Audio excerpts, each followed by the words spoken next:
Historical Society on BCTV is supported in part by the Highlands at Wyomissing. Hello and welcome to the monthly program of the Historical Society of Berks County. I'm your host, George M. Miser IX, President of the Historical Society of Berks County and publisher of the Historical Review of Berks County, the Society's quarterly magazine published continuously since October of 1935. Not incidentally, most back issues of the review are still available from the late 1930s up to the present time. It should be noted that this program is telecast live on the first Wednesday of each month at 7. It repeats Friday, this coming Friday at 10, Saturday at 6, and Sunday morning at 9 a.m. Welcome all to our July 2010 program. Seated beside me is Joshua Blay, Society Director, Associate Director, and Curator. And beside Joshua is Kimberly Richards, Society Archivist, whose office is in the Henry Janssen Library building on the grounds of the Historical Society of Berks County. It fronts on Spring Street in Reading. Our air-conditioned museum, Henry Janssen Library, and museum store are open Tuesday through Saturday from 9 to 4. Our museum store is well stocked with a large inventory of books, craft items, and toys. We're just a few days into our special July sales with the discount of 10%. Stay tuned later in the show to hear what we have on sale this month. Whether you're a regular customer or a first-time shopper, you'll be hard-pressed to walk out empty-handed. We'd like to remind our viewers that for $40 you can become a member of the Historical Society of Berks County. Membership includes our prize-winning quarterly magazine, the Historical Review of Berks County. It also includes unlimited use of the museum and library and 10% off at our gift shop. And family memberships, that's everybody living in the same household, is only $50 a year. And while we're on the subject of memberships, we remind you that Berks Community TV, bctv.org, is a survivor in a tough venue and a unique entity in that it's interactive. You are encouraged to call in with your questions and comments to 610-378-0426. So why not salute BCTV for all the great shows it provides to Reading and Berks and send a check for $30 for a year's membership. Mail your check to BCTV, 645 Penn Street, Reading, Pennsylvania 19601. Remember, time passes, but operating expenses never go away. At this time, I'm going to give you a sneak preview of some of the pictures that are going to be in the Passing Scene Volume 18, which we're expecting will be ready for distribution in the middle of November. There will be probably between 360 and 380 photographs. I'm not sure the exact number yet, but we have a tremendous number of really unusual pictures for this issue. Also, there will be quite a number of views taken between 1960, actually 1950, and about 1975. So there'll be quite a number of more recent photographs of historical sites. Again, there are some really unusual things that have turned up this year. Joshua, if we can start. Sure. Got some photos here for the laptop, I think. There we go. There are a number of photographs in the new upcoming issue, Volume 18. By the way, I'm not sure when we're going to start accepting orders, but it isn't that far in the distance. No, not too far. Not too far. Stay tuned for the next show. Absolutely, yeah. Actually, by the next show, I'm sure we'll have quite a number of orders already. I have a catalog with some various models of the Acme car made in Reading. The Acme car was a really very large automobile, and you can see one of those things down at the Boyertown Museum of Antique Vehicles. I should comment that I'm going to just give you a general overview of some of the photographs and not go into too much detail. The detail will be in the book, and that way you can see more pictures. Next one. Really very nice picture. That's Reading born and Reading educated, graduated from Reading High School. Paul Oldhouse, the famous singer, who recorded for 3 major recording companies. He recorded for Victor, Pathé, and Edison. Very popular as an Edison artist, by the way. And that was his wedding picture in 1915. He was going to marry a mezzo-soprano Elizabeth Breen. So you can see they're all smiles for the upcoming nuptials.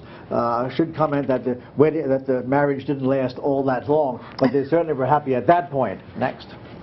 Ignorance is bliss. Yes, it is. Weavertown. And they were looking, I guess, we're looking northward in Weavertown. Actually, I was there recently for a now picture.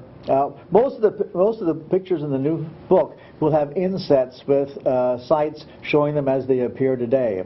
That really hasn't changed all that much, except for we're looking northward from Weavertown. That new Daniel Boone School would be off behind me on the left side.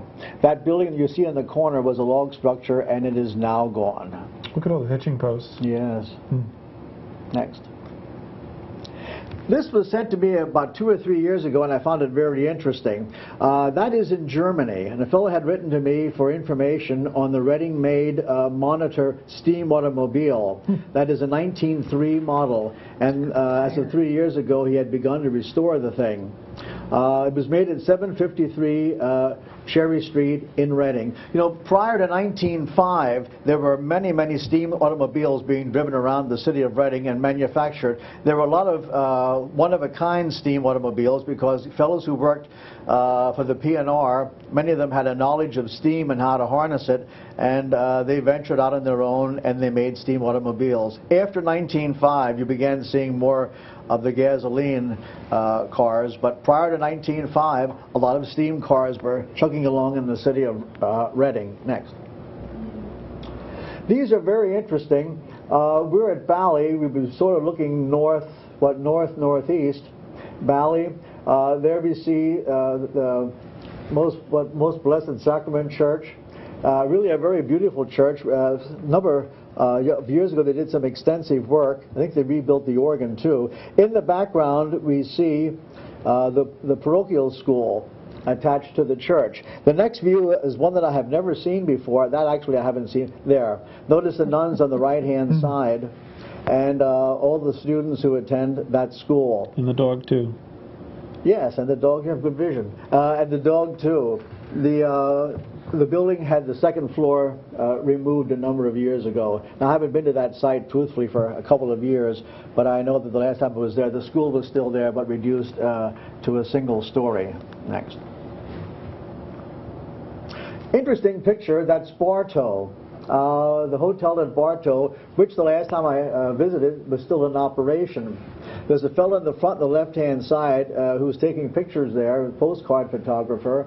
In the back, on the right-hand side, was post office. Yeah, the post office and candy store. I interviewed that woman 30 years ago, the former postmistress. She was paid twice a year, so she got very good at budgeting. Yeah, really. She was paid twice a year, and it wasn't all that much, and she was rearing children. She was a widow. Again, and back in there, in that building, Mr. Kemmerer, I visited about 25, 30 years ago, who was the last distiller of birch oil in the United States.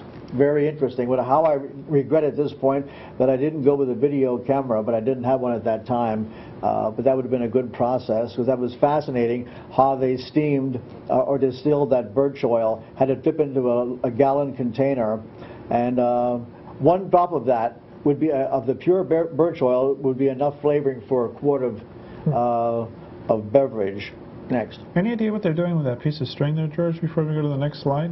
Piece of string. Yeah, the gentleman on the left. Looks like they're surveying. That looks like a survey. No, that's actually a camera.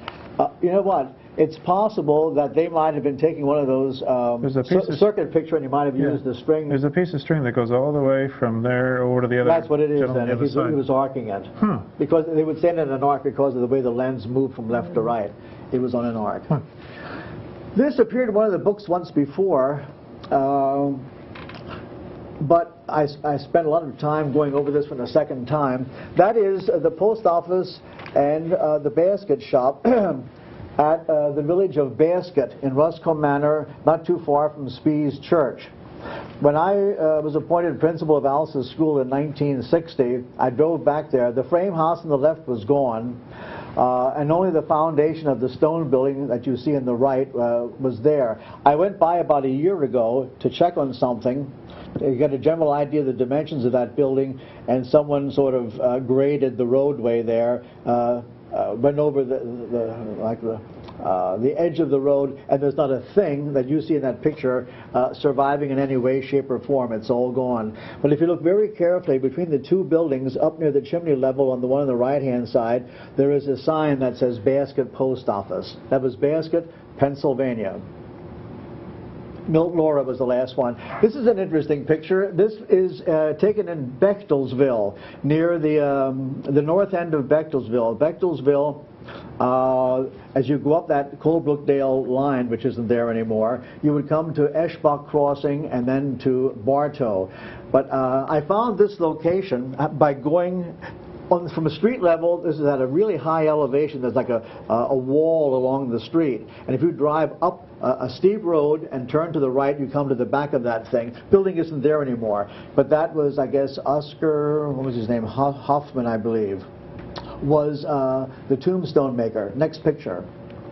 And that is he with the little kid holding the sign about Hoffman's tombstone works. I interviewed a fellow in Bechtelsville who knew the little boy in old age. Little boy, unfortunately, is now gone. That picture was taken, I'm going to guess, about 1911, 1912. But he stayed in business for a long period of time. Bechtelsville. That's a neat picture. Ben Laub was the Blue Mountain Hermit. He loved to have his picture taken, provided you gave him a little money. He lived in a little charcoal hut, a charcoal maker's hut, in the Blue Mountains, but would venture down for tobacco and bread, and for a couple of coins he would get on a picture with you. There are quite a few pictures that survive of Ben with people who wanted to get on a picture with him, but apparently he had some sanitation problems, and while they got on a picture with him, they weren't all that close. But that's Ben Laub, the Blue Mountain Hermit, who lived north of Strausstown in the hills.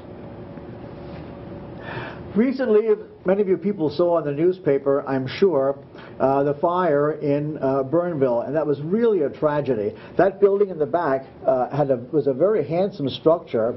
Notice the general shape of the windows, and it had herringbone doors. A really very handsome building. Unfortunately, it burned to the ground. That was about a month ago or so, because Gloria and I have been up to take some pictures, and by the time we got there wasn't anything standing anymore. It was a complex. It was a rather large complex there. The general store you see in the background, and that fronts on the main street of town. The next picture will show you the size of that general store building. That structure is still standing.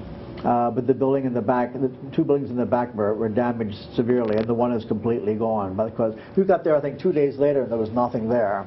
Well, the horses have blankets. Yeah, the horses have blankets. That's a Burnville picture. Next. Love the ornate fretwork on the porch eaves there. You have an advantage. Yes. I'm not seeing any of that. The Ole Valley, I have some really neat pictures for on the Ole Valley trolley, the Boyertown trolley, coming up in the next book. There was a very nasty accident that was in the general proximity of between Shanesville and Boyertown, and I've come across 3 pictures that were taken at the time of the accident. It was really rather nasty. But anyhow, this was in Boyertown on the main street. And look at the size of that thing. Some of those Ole Valley cars were really about the largest of the interurban cars that were ever manufactured.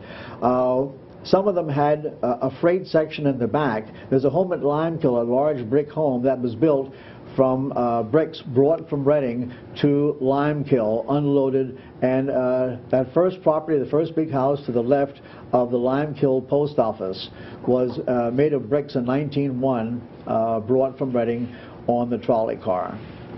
Next.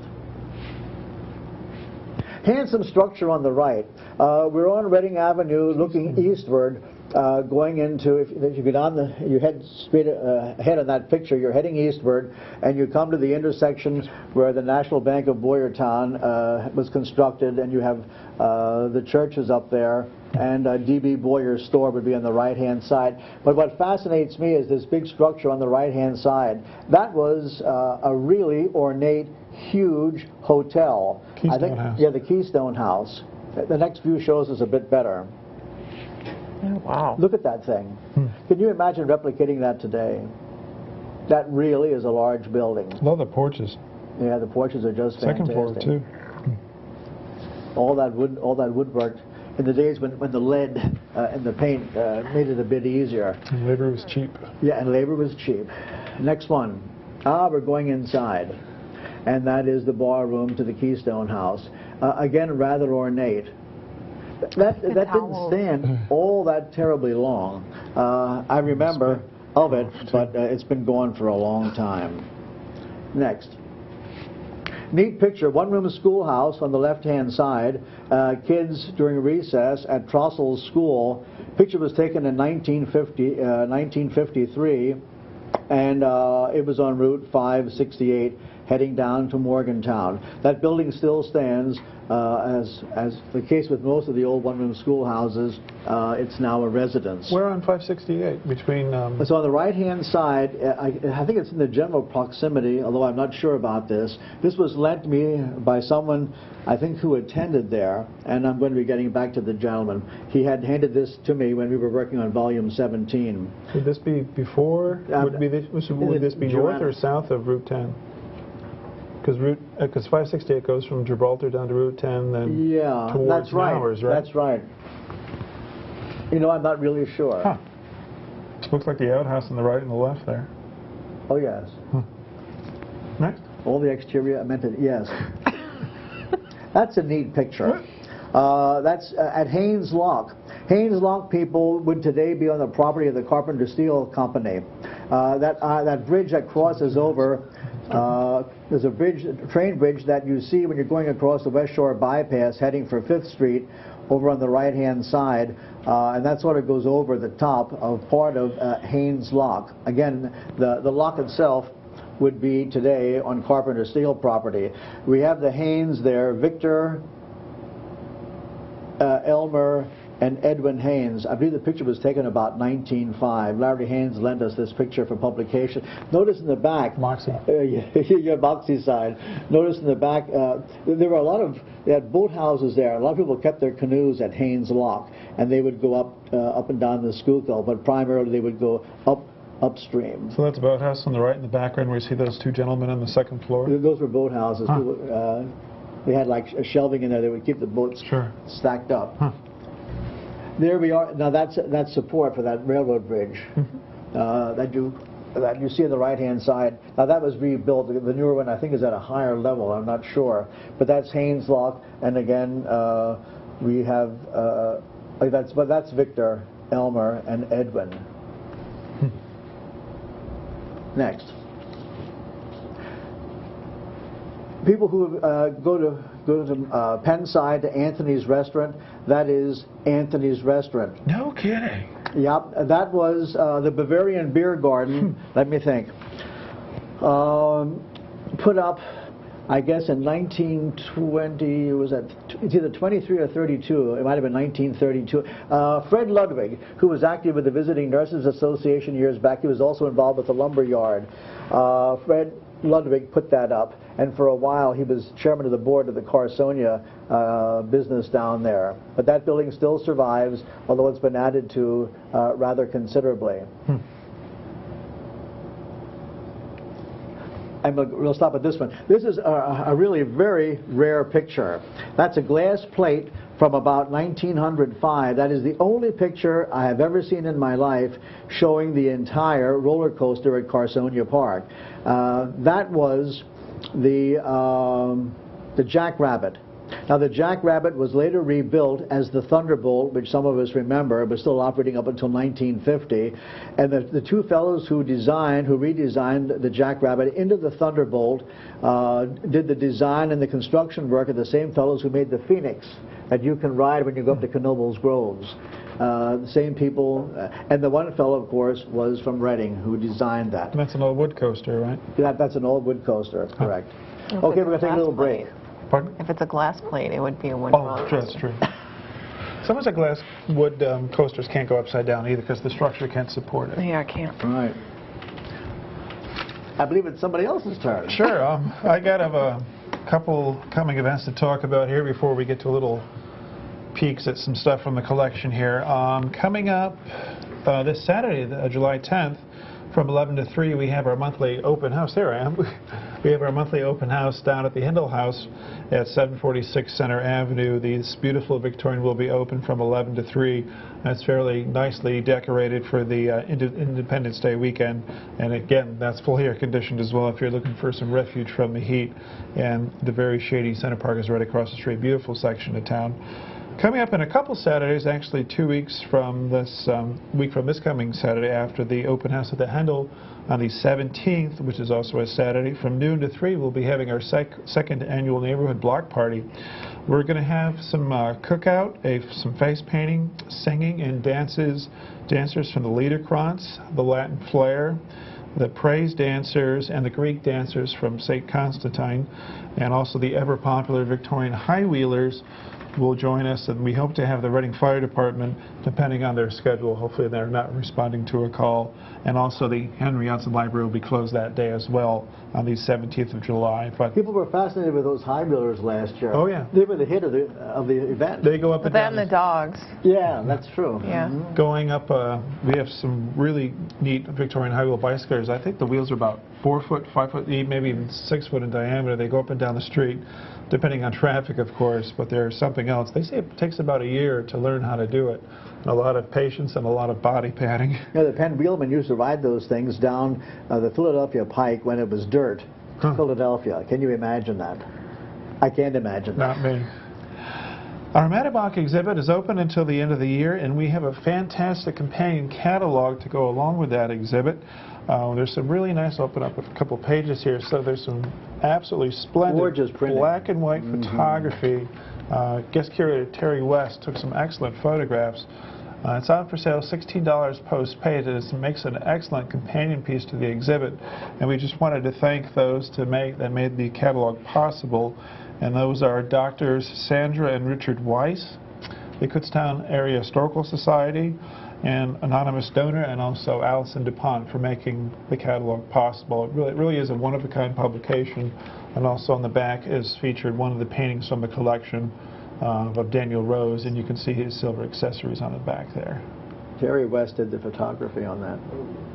He basically used a cardboard box with some white fabric, and he came up with some tremendous shots. He really did. He got very good at that. Very, very simple and very elegant photography.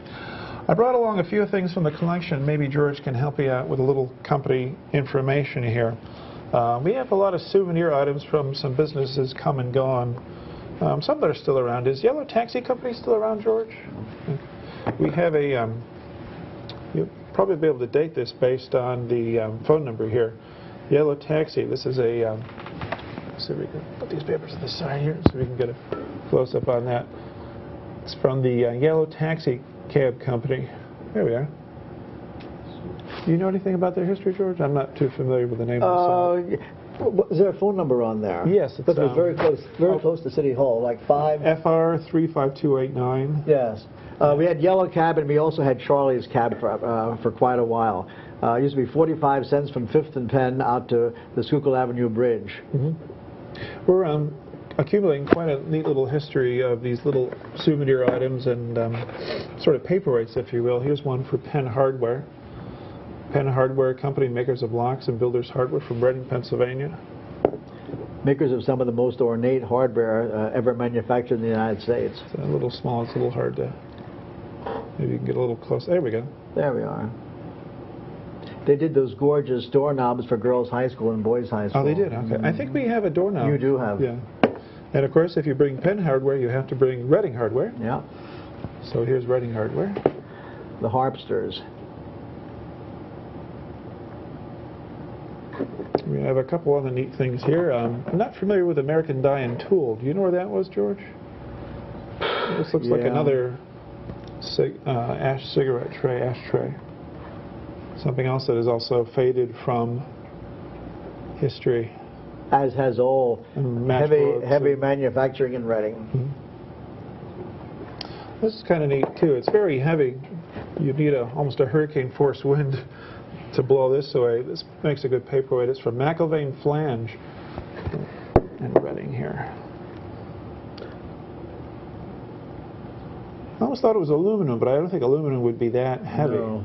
McIlvaine was there near Reading Container in the extreme south end of town. There's some other neat things here too. We have some political buttons. We just showed George this one here. This is a, any idea what time period this would be from, George? It's a campaign button for Shirk. Oh, Mayor Shirk. Well, Mayor Shirk was president of BCTV for quite a number of years. He only passed away, what, about maybe 20 years ago? Yeah, he was a good man. He came in to clean up the city of Reading, and he was very successful in his efforts. He was a good man. Professor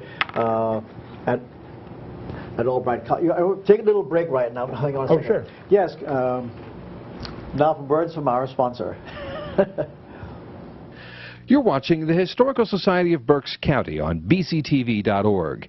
Be informed, be involved, be a member. For membership information, go to www.bctv.org/support/membership.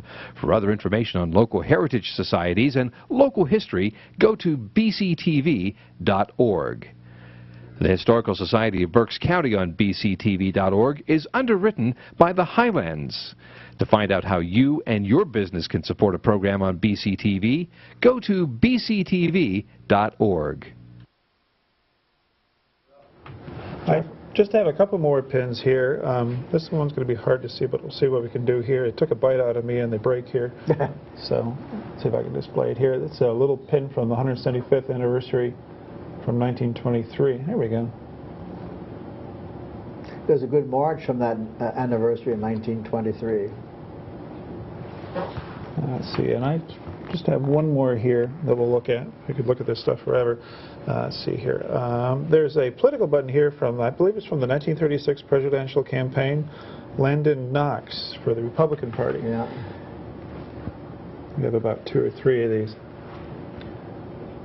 Every time there's an election, I keep meaning to bring some of the political stuff out, but I always think of it after the fact, so I have to remember. Your calendar. Well, you're getting a leg up in the next one. Certainly. But there's just a few of the many 20,000 plus items we have.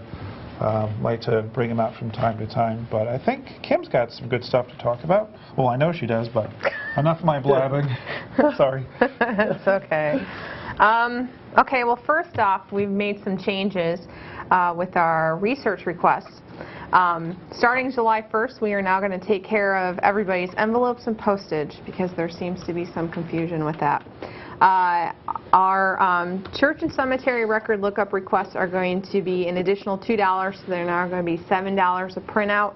And then our genealogical research service is now going to cost $52, and our historical research requests are going to be $27 for non-members and $17 for members. And we will take care of the postage and the envelopes for you. We're trying to make some things easier on our researchers. Also, please, if you haven't done so, check out our website. We've updated the library site, so we have everything's kind of split. So we've got our lookup requests on one side, we've got our research databases on the other, and then we have links to our specific research service requests plus forms. We're now providing you guys with forms so that we can get some standard requests in to make it easier to answer your requests.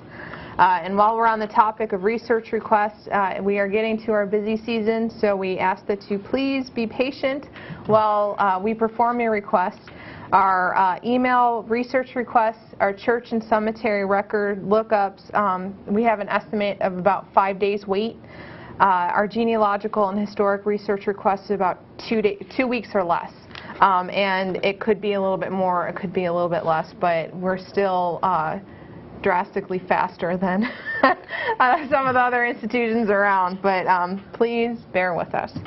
Some other projects that we have going on in the library, we started digitizing our postcard collection. Actually, except for the ones that Josh brought over to my office yesterday, they're all done except for those.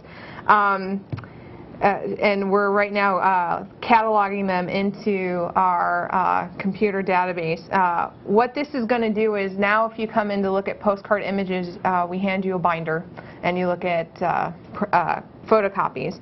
Now what you're going to be able to do as soon as we can get it up on our internal website is you're going to be able to come into the library, only the library, it won't be on the public website, and come in and look at the digital images. And then if you need an image for anything, you talk to me and we, we'll set you up. So it's going to make viewing our postcards and eventually the rest of our photographs much better. Everything's going to be subject-based. Let's see, we have a lot of stuff going on in the library. We are also thinking about holding some workshops in the library possibly this winter, and we're asking for ideas other than genealogy, because that is a big thing in Berks County and the Historical Society of Berks County. But if you're interested in anything that we do or you're looking for little tidbits of information, please contact me at krichards@berkshistory.org and send me your suggestions, and hopefully we'll get some kind of feelers out to see what our community and our members are interested in learning there. And then I promised to shout out to Gloria tonight. We'd like to welcome Gloria Miser to the library. She will be helping us out about 4 days a week. We are very excited to have her, and if you're in the neighborhood, stop by and say hi. She's going to love me for that. I told her I would, and I had to say hi to Lisa, my assistant, because I promised that too. I did bring a little collection thing. I forget when. The January round of donations or December round of donations, we accepted from Clark Reniger and the family the Anna Reniger diaries. Last September there was an article about Anna Reniger in the Reading Eagle. She was a missionary in China for about 33 years. I did bring 2 of the diaries and one of the inserts for the diary. She was born October 24th, 1886. She joined the Women's Missionary Society of the Evangelical Church in America around 1916. And it's around 1916 that she was sent over to China.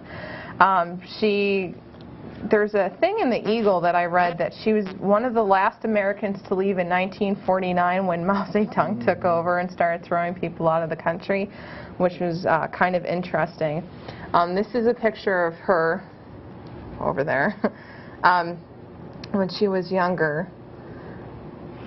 And then I also brought a picture of her brother, Oliver. Oliver is kind of important in his own right in that he worked with the Wright brothers and he survived the very first recorded plane crash.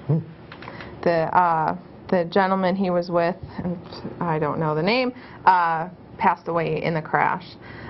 We have 5 of the diaries, which are, for the most part, there's some really good information in here. A lot of it is mostly day-to-day stuff that she did. So they're all really kind of interesting. Some of the inserts included pressed flowers, and in this case, an actual letter that we do have translated. It came with the translation, and it's probably upside down, and I apologize. I have no idea which way to go with it in Chinese script. But it's one of the interesting collections that we have in the Historical Society at the Henry Janssen Library.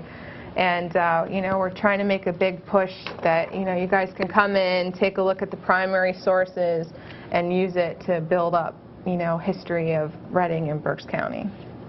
One of the valuable things, 2 very valuable aspects of our website, the library website, is the index to the historical reviews going back to 1935, and also the index to all the passing scene books.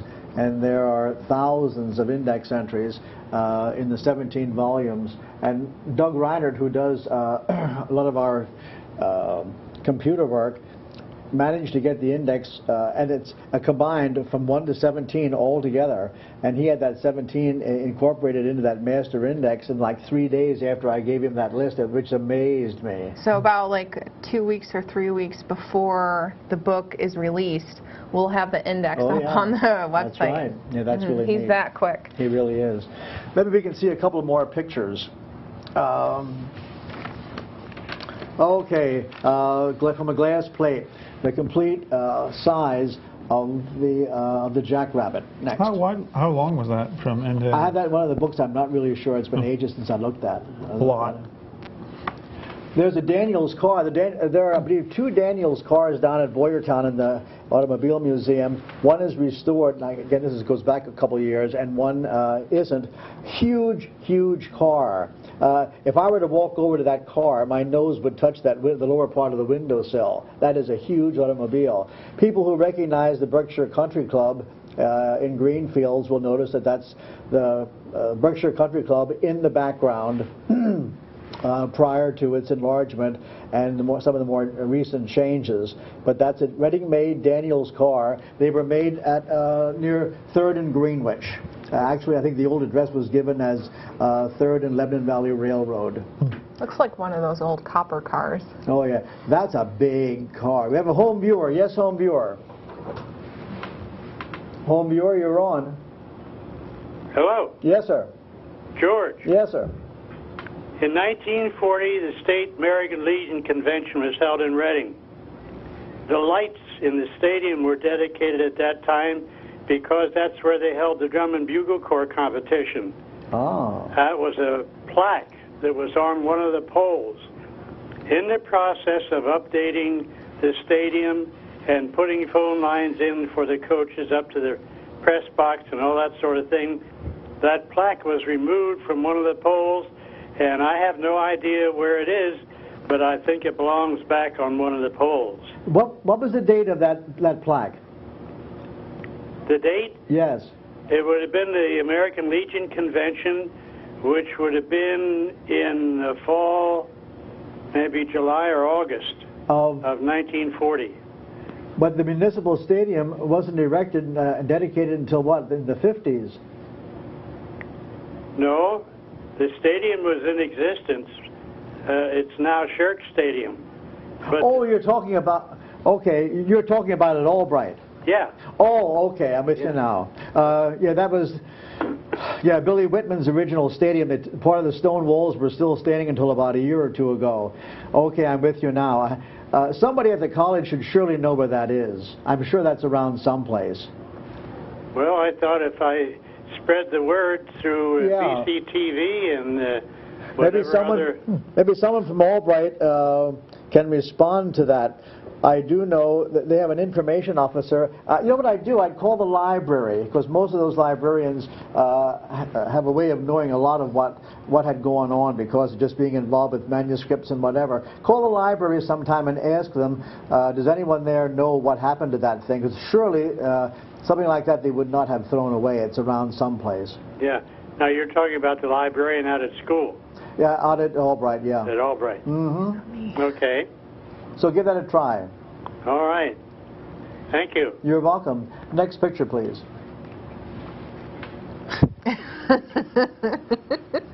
Okay. Oh, this is cute as blazes. I was thinking about using that for the first picture in the book, but unfortunately the first picture in the book is always a vertical. Look at the workmanship.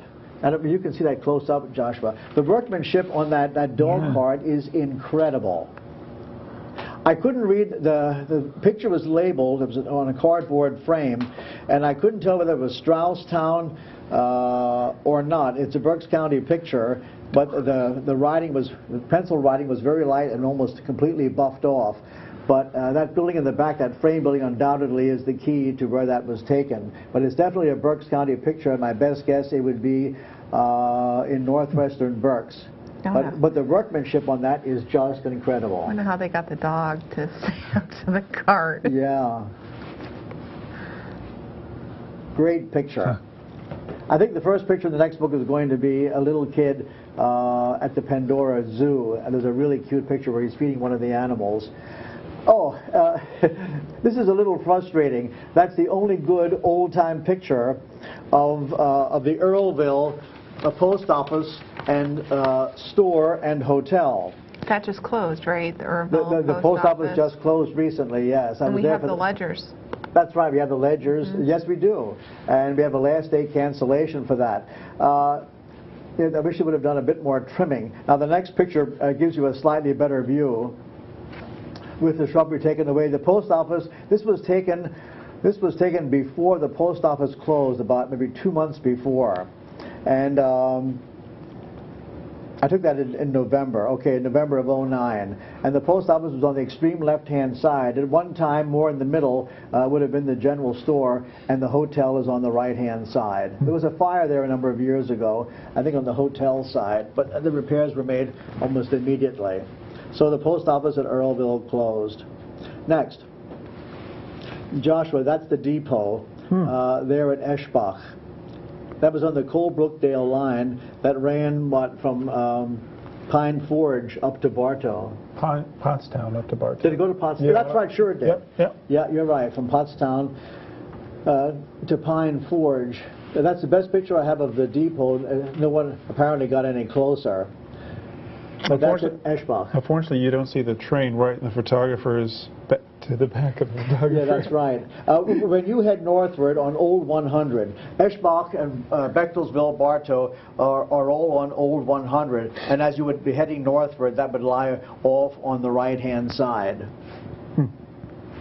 I went to that site trying to find the elevation. That you can see there's a mark across where the properties were divided. I could not absolutely locate the side of that station. I think I'm pretty close. I have a house number, but it's an educated guess. Do you know the name of the road crossing there from left to right? That isn't there anymore. The road's not there? Huh. No, there are houses on both sides. Next. That's a really neat picture of a very old hotel. That's at Eschbach, and that is the Washington House Hotel at Eschbach. Huge building. Now that hotel is still in operation, but it's a more modern operation today. Almost across the street, it's a shame we can't enlarge that, almost across the street was the general store, a huge complex, which lets you know how much business there must have been. Eschbach was what they called a business center years back. And obviously it was, because that's a big hotel. The next picture, please. And that's the general store. That is bigger than you realize. Today, I went there to get a now picture about 2-3 weeks ago.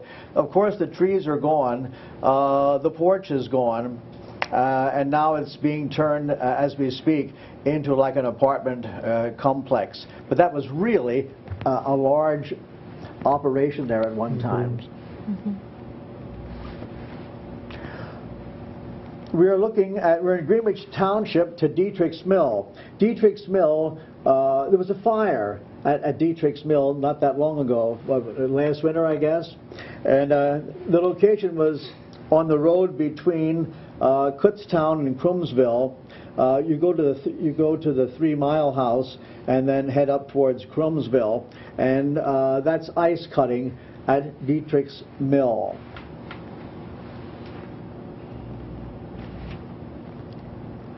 I have not located this story yet. I must go up to Hamburg and do some research. These are pictures that I've sort of pulled out to use for the book, and the research is going to be following shortly. That was W.H. Higgins grocery store in Hamburg, a wonderful snow scene. That really is a great picture. Maybe someone from Hamburg will recognize that and give us a call for the location. 821 is the street number. Is it 821? Yeah, it's above the door there. Just up and to the left of the horse's head there. Looks like 821. Yeah. Or 827. I see the horse's head, but I don't see the... No. That's a great picture, by the way. Next. This I like. This is Henry Heimbach in 1906. He lived near Cecilsville, and he was like a jigsaw artist. He would cut things out of wood, very, very intricate things like the Lord's Prayer. Bible verses and whatever out of wood. You see his little foot-powered apparatus, and that is Mr. Heimbach. He's sharpening scissors. Look at his hand. Ah, yes. Yep. Yes. He has a nice smile. Next one. This is the Kempton Hotel in Albany Township. Taken, years ago, there were a lot of country hotels that really had first-class food. It was like the Virginville Hotel, the Dryville Hotel. There are quite a few. The Kempton Hotel still has really very fine food.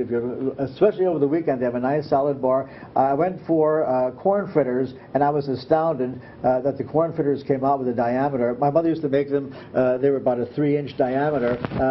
Up there, they came out. There was about a 7-inch diameter corn fritter. I never saw a corn fritter that big in my life, and it was great. Next picture will show the proprietor, who's now retired, and that's Archie Fulweiler. Longtime proprietor of the Kempton Hotel, and that is his granddaughter who holds forth there these days. What time is it? Let's take a little break and we'll go back and finish them then. Do you want to go first? You can if you want. Lost my train of thought. Okay, we're starting our new July sale in the gift shop. One of the featured items is Brian Kunkelman pottery. A personal favorite of mine. I've actually started collecting it. This would be an example of his condiment tray. Am I right on that? I think so. Kind of looks like that. Whatever you want to use it for. Yeah, I mean, it's so versatile. You Good can for use nails. it for whatever. Tools, stuff. You know what's interesting? I'm looking over, and that's a very well, that is sort of purplish. Yeah, he has about, 3 or 4 different glazes that he uses. I see. And this is one of them. Basically when we have a sale in the gift shop, it's 10% off. Members receive another 10% on top of that. So the Kunkelman pottery is one of them. On non-consignment items. On non-consignment items. These are consignment items. One of the other items that we are featuring this month is the Daniel Strausser folk art. He's a folk art carver. This is Judy Iroshenko, our receptionist favorite piece is the possum. Anybody who comes in and anybody who comes in and purchases one of these beautiful wood carvings is also going to receive a free book, the Just for Nice, which is on carving and whittling in southeastern Pennsylvania. All the famous carvers are in there, by the way. That really is a very informative publication. Also for sale, we have a very popular book. Get your favorite glass of cold beer and have a read. It's called Pennsylvania Breweries by Lou Bryson. It's a very popular seller, and we're very happy to have it on sale this week here. Here we are, Pennsylvania Breweries.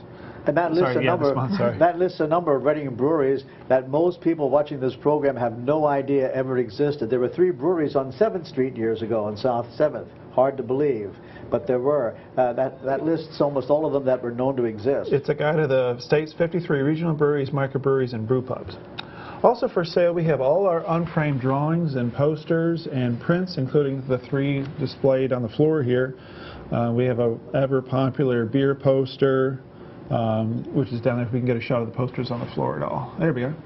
You can see the beer poster there in the middle. That's been a popular seller. On the left-hand side is the Penn Street view. I believe that's looking east, George, from Franklin Street. I figured I'd. Well, you're looking down. You're looking down Penn Street. I see the movie theaters on the right-hand side. Yeah.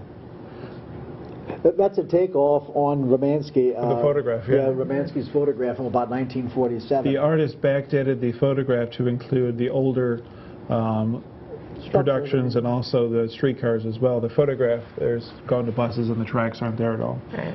Then the one there on your left-hand side is the one of Outer Station. That's also a popular. By George. Yeah, the one over by George. That's one of the Outer Station. There's only a few of those left. In the spirit of it's never too early to talk about a few coming events this fall, save the date, Saturday, October 2nd. Please make plans to join us for our annual 4 Centuries in Berks Historic Property Tour. I think we have an image up on the graphics camera.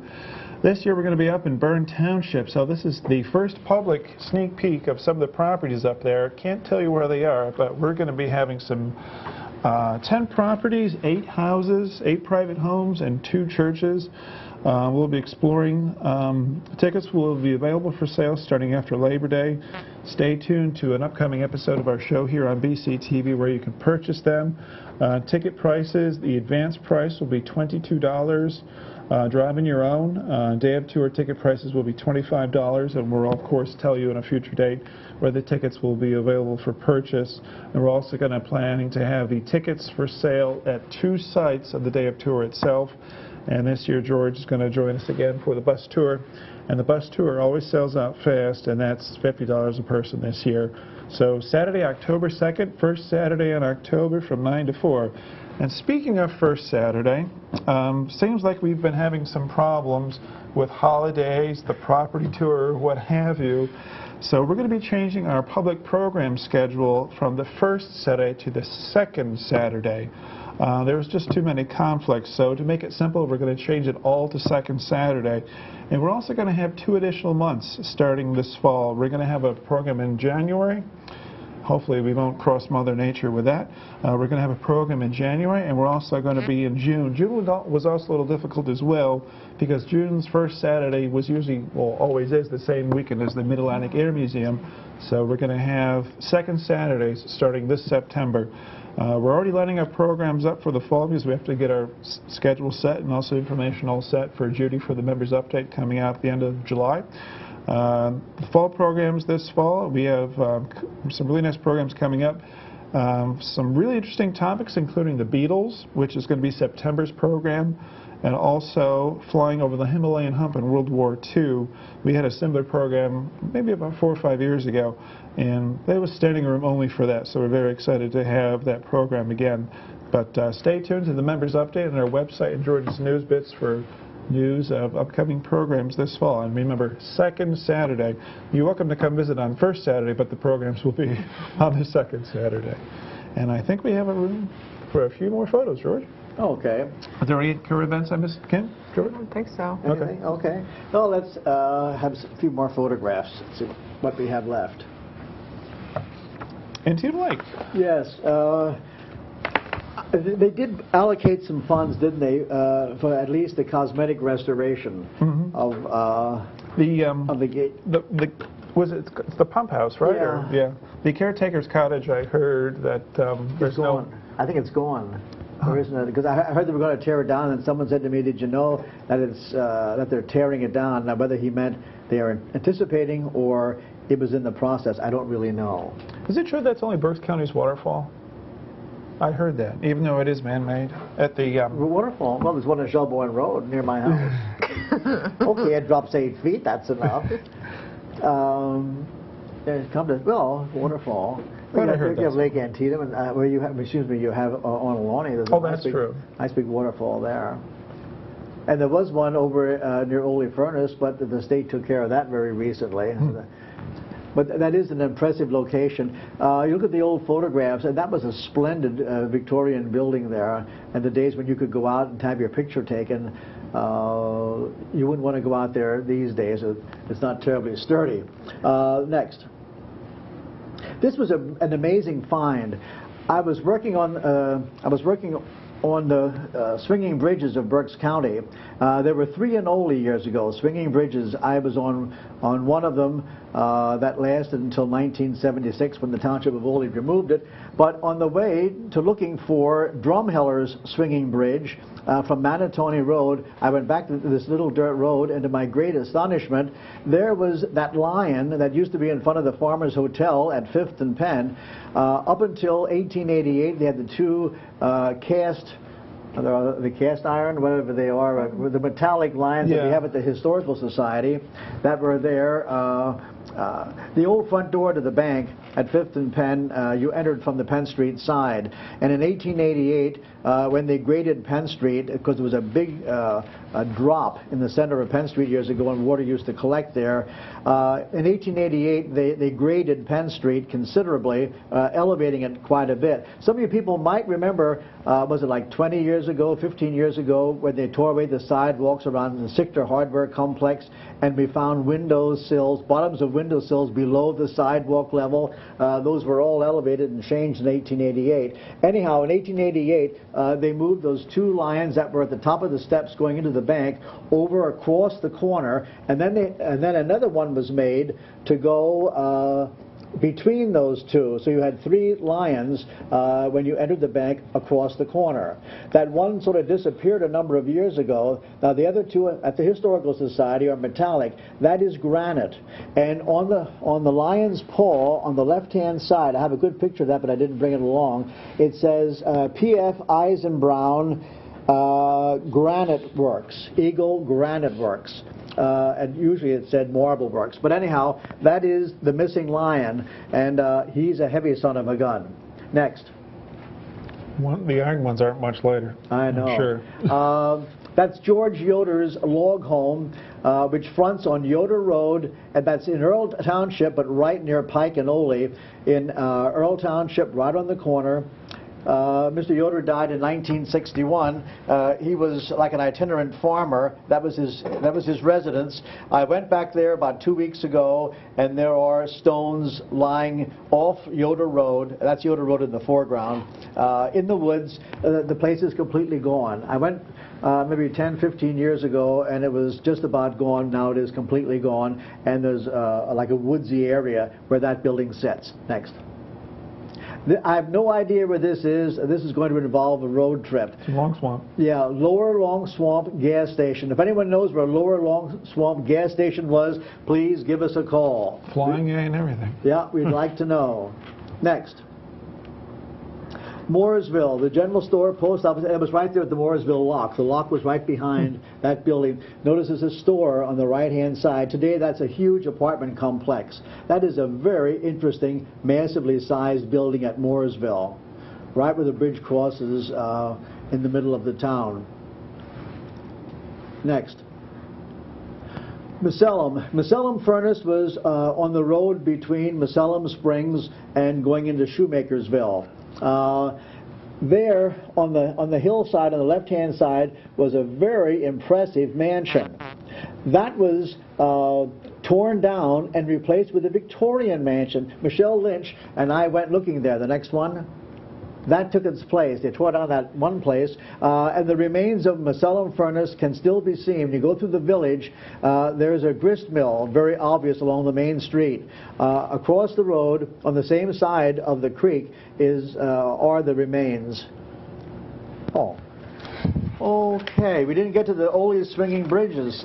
Well, anyhow, that's for next time. Tell your friends about our program, which is on live the first Wednesday of each month at 7. This program repeats Friday at 10, Saturday at 6, and Sunday morning at 9. Thanks to today's program associates, Joshua Blay and Kimberly Richards. Thanks, George.